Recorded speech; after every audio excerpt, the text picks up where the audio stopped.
if your income or your funds under management are directly tied to how many meetings you do or how much admin you do, you don't own a business, you own a very demanding job. You should never wake up wondering where your next opportunity or client is going to come from. 100 million in funds under management requires predictability, not hope. Clients don't pick advisors based on performance. They pick advisors based on their judgment and, most importantly, their trust.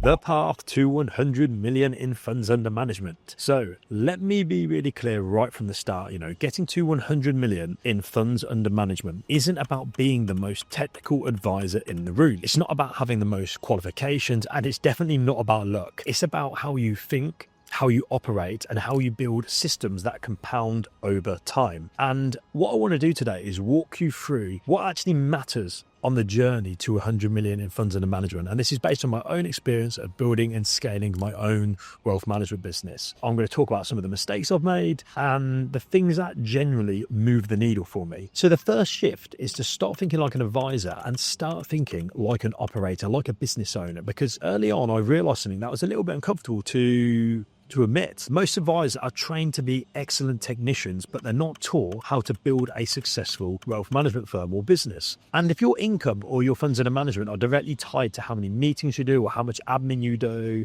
or how reactive your week is, you don't own a business, you own a very demanding job. And the path to 100 million plus in funds under management can only be achieved when you stop asking, how do I win my next client? And start asking, how do I build a machine that consistently wins clients without needing my input? And that mindset alone is what shifts everything.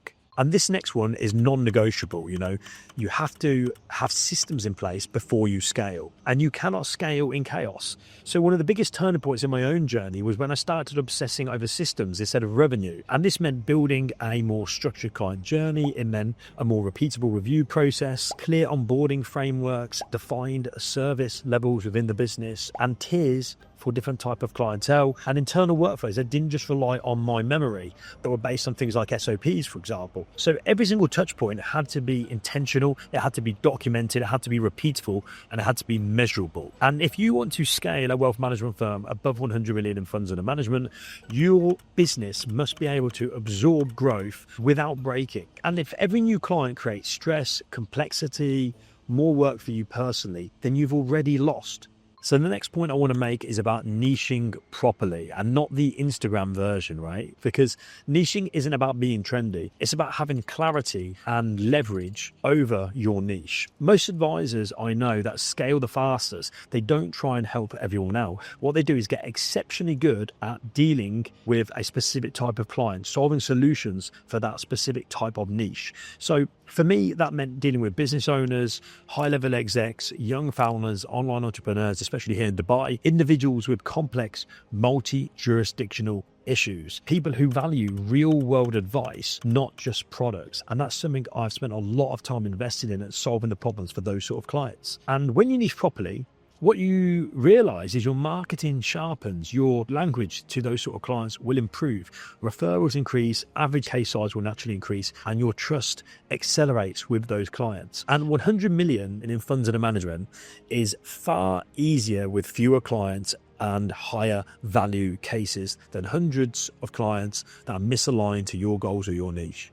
So this is where most advisors stored. They don't have multiple marketing engines, and referrals are great up to a point, but they're just not a growth strategy over time. And I don't understand why so many advisors just rely on this as a main source of acquisition. So on my journey, real scale came when I built multiple sources of both inbound and outbound opportunities. So that would be, for example, proactive outreach or strategic partnerships with solicitors, accountants, brokers, personal brand content, being consistent with my visibility, and client advocacy. Because the key is this: you should never wake up wondering where your next opportunity or client is going to come from. 100 million in funds under management requires predictability, not hope. And when opportunities flow consistently, what that then means is you can deliver better value to clients, make better decisions, have better output, and stop operating out of a scarcity mindset.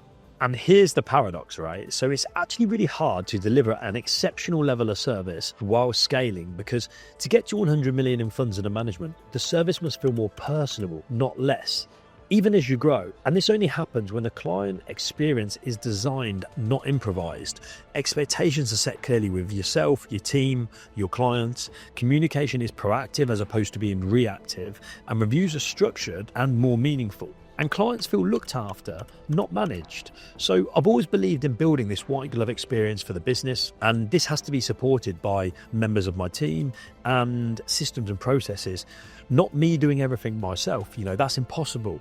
An exceptional service is the reason why clients stay, why they refer their friends, family, other clients, consolidate assets and invest more money, and they trust you with more complexity as the relationship develops. And at scale, service quality isn't a soft skill, it's a growth lever. So you don't reach 100 million in funds under management alone. You have to build a team that multiplies you. And one of the hardest but most important lessons is learning to let go, to delegate, to invest in good people, as well as yourself as a business owner, to trust systems over control and build things like SOPs. And every role in the business should exist to either protect your time, improve client outcomes, or increase your capacity for growth. And if you still have bottlenecks in advice, in compliance, in operations, your funds under management will naturally plateau. And the question to ask is, what should I be doing specifically? Everything else should be a person or a process. So the next point I want to make is you need long-term thinking and emotional control to get to 100 million in funds under management. It's not built in a year. It's built through consistency. It's built through discipline. It's built through processes. It's built through structure. It's built through long-term relationships. And there will be slow months. There will be times where you lose certain clients. There will be frustration, whether it's with your team, yourself, clients. And the advisors who win the long term are the ones who don't panic, they keep control, they don't chase shiny objects or lose focus, they don't compromise their standards or their values, and they keep showing up consistently. And this is a compounding game for everyone, clients and yourself as an advisor. And compounding only works if you stay in the game long enough. So this next one is big. Becoming a multidisciplinary advisor. This is a massive edge, because one of the biggest shifts in my own journey was when I started to understand the advantage this gives you when you have more of a wider skill set or knowledge base. Early on, when I was an advisor, I focused on things like being more technically strong or becoming a chartered wealth manager. I even completed a master's in financial risk management, and I went deep on investments and portfolios and planning. But over time, I realized this: my best clients didn't just want a financial advisor. They wanted someone who could basically work across different disciplines and start to connect the dots that other people couldn't. And I made a very conscious decision a number of years ago now to widen my skill set beyond just giving financial advice. So I spent years learning about tax structuring, for example, about law and estate planning, about private equity, business sales, venture capital, international planning, and even founder psychology and decision making. And this is not to replace the specialists that I work alongside, it's to understand and be able to ask better questions, get better outcomes, solve bigger problems, and coordinate more effectively. And this is what takes you from being a good advisor to a trusted strategic advisor.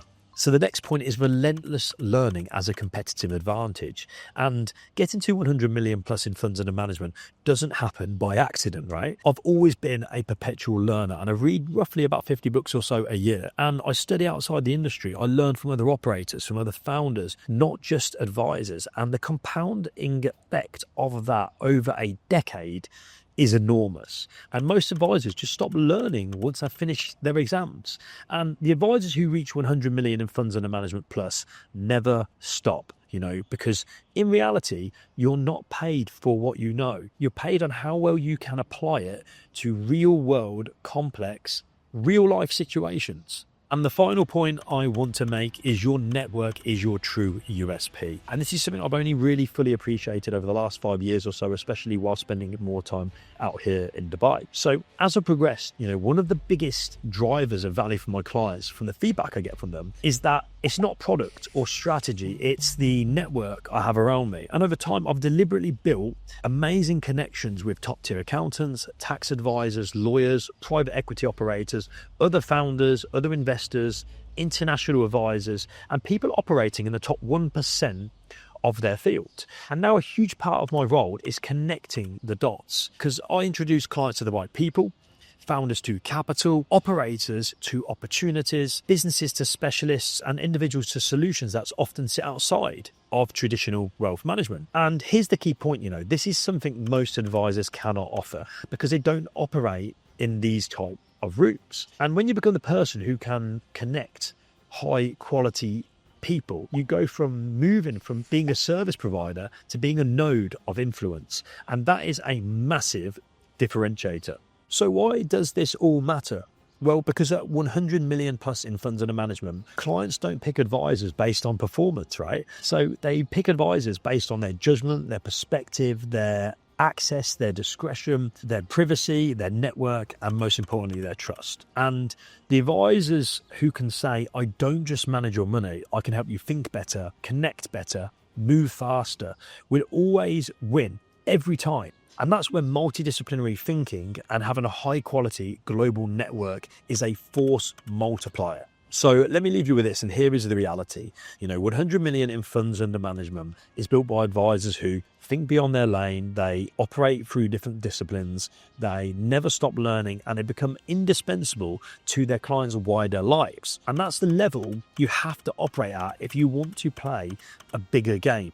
So the path to 100 million in funds under management isn't glamorous. I'd be lying to you if I told you that. The truth is it's hard, and it's built on systems, processes, structure, clarity, consistent execution, turning up every day and becoming a better operator every single day. And if you're serious about building a real advisory business, one that compounds, one that attracts high quality clients, and one that doesn't consume your entire life, then you have to stop thinking like an advisor and start thinking more like a founder. And that's exactly why I'm the architect behind Advisor OS. It's not theory, it's not motivation, it's proven, but it's an operating system that is required to build a serious wealth management firm.